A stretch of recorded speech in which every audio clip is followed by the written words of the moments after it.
చచ్చాడ్రా నా కొడుకు.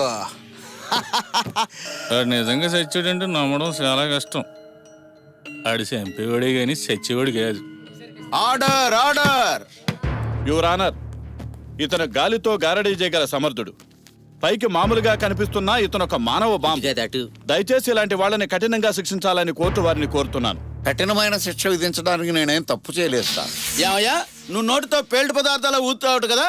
పేలుడు పదార్థాలు బాంబులు ఊదటానికి నేనేం యంత్రాన్ని కాదు, మనిషిని. ఊదమన్నారు, ఊదాను. ఏంటది? గాలి. గాలి ఊదితే పేలడం ఏంటయ్యా? అవును సార్, నన్ను నమ్మండి, కావాలంటే చూడండి, నా నోట్లో ఏం లేదు. అవును, ఏం లేదుగా. నోట్లో ఏముండదు సార్, ఊదినప్పుడే సౌండ్ వచ్చి బ్లాస్ట్ అవుతుంది. అది సార్ సంగతి. అలాగా?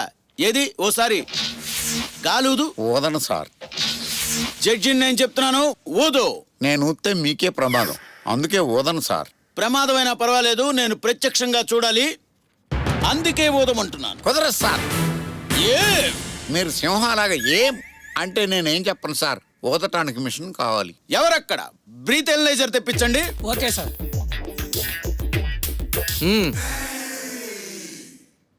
ఇప్పుడు ఊదు. అయినా ఊదలేను సార్. మిషన్ తెచ్చారుగా? మిషన్ ఉంది కానీ మందు లేదుగా. మందు కూడా తెప్పించండి. తొందరగా ఫుల్ లెటర్. అలాగే సార్. ఈ కేసు ఏంటంటే ఎంత విచిత్రంగా ఉంది. అదే నాకు అర్థం కావట్లేదు. ఇదిగోండి సార్. ఏటవుద్దో ఏంటో. క్షమించండి సార్, మీకోసం.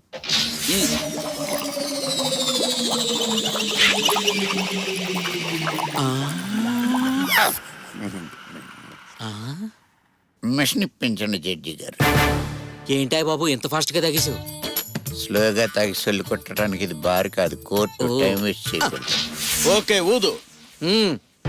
కోర్టును 5 నిమిషాలు డిస్టర్బ్ చేస్తున్నందుకు చింతిస్తున్నాను. సారీ. ఈ సౌండ్కి నాకు ఏమీ సంబంధం లేదు. కేవలం జడ్జి గారి కోసం ఊదక తప్పట్లేదు. ఓకే సార్, ఊరికే వదమంటారేంటి సార్? అది పేలుతుందని మనం చెప్పాం కదా సార్. మీరు అలాగే రూలు అని ఊదేదాకా ఊరుకోలేదు. ఇప్పుడేమో ఆయన ఊరుకోవడం లేదు. మీరేంటి సార్ సైలెంట్ గా ఉన్నారు? మనకి పగిలిందిగా, ఆయనకు కూడా పగలాలిగా. మనం ఉన్నాంగా. జడ్జి గారు క్షమించండి.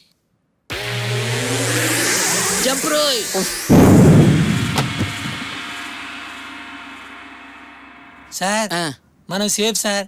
జడ్జి గారికి పగిలింది. అప్పు మామూలు కాదు. ఏమర్రా, అన్నీ తెలుసుండి నాతో ఊదమని చెప్పించారా? మీరు లైఫ్ లాంగ్ డిస్మిస్.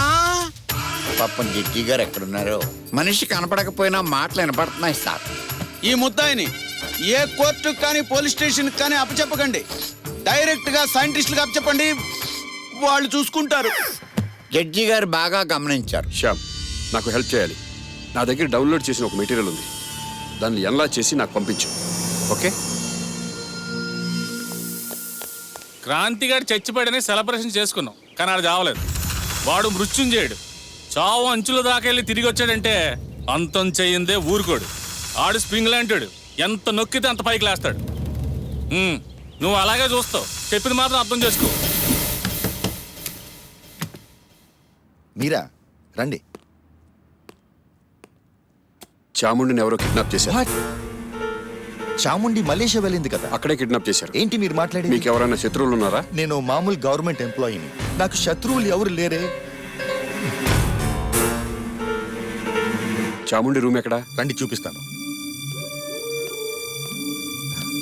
ఇదే అమ్మాయి రూము.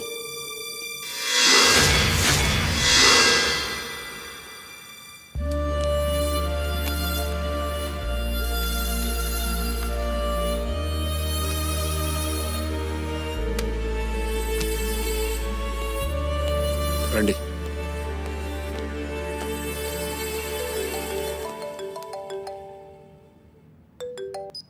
చెప్పు శ్యామ్. హాయ్ క్రాంతి, వాళ్ళు అల్బేనియన్ లాంగ్వేజ్ లో మాట్లాడుతున్నారు. ట్రపోజా ప్రాంతానికి చెందిన వాళ్ళు. నువ్వు ఎవరితో అయితే మాట్లాడుతున్నావో వాడే మార్కో, వాడే మెయిన్ బాస్. నువ్వు చెప్పిన టాటూ ఏదైతే ఉందో అది వాళ్ళ గ్రూప్ ఐడి. అమ్మాయిలతో వ్యాపారం చేయటమే వాళ్ళ ముఖ్య ఉద్దేశం. బల్గేరియా, రొమేనియా, జెకోస్లోవియా మొదలైన దేశాల నుంచి అమ్మాయిలను రప్పించి జాబ్స్ పేరుతో వీళ్ళకి డ్రగ్స్ అలవాటు చేసి వ్యభిచారంలోకి దింపుతున్నారు. వర్జిన్ అయితే ఒక రేటు, వర్జిన్ కాకపోతే ఒక రేటు. వీళ్ళకి బిజినెస్లో ఎథిక్స్ ఉండవు. ఇప్పుడు ఎలా? ఇటువంటి పరిస్థితుల్లో ఆ అమ్మాయిని కనుక్కోవటం చాలా కష్టం. నేను ప్రేమించిన అమ్మాయిని, నన్ను ప్రాణంగా ప్రేమించిన అమ్మాయిని నేను కాపాడుకోకపోతే వేస్ట్. యుద్ధం చేసైనా వేటాడైనా సరే తీసుకొస్తా. నువ్వు ఇక్కడ పోలీసువి కానీ అక్కడ పోలీసువి కాదు. ఇక్కడే ఆడపిల్లల పైన ఇన్ని అత్యాచారాలు జరుగుతుంటే ఏమి చేయలేకపోతున్నారు. అలాంటిది దేశం కానీ దేశం వెళ్ళి నువ్వేం చేయగలవు? మా కూతురు మాకు దక్కుతుందని నాకు నమ్మకం లేదు. ఏమైందండి? చాముండి ఆ, చాముండి చాముండికి ఏమైందండి? కిడ్నాప్ అయింది. ఏమండి?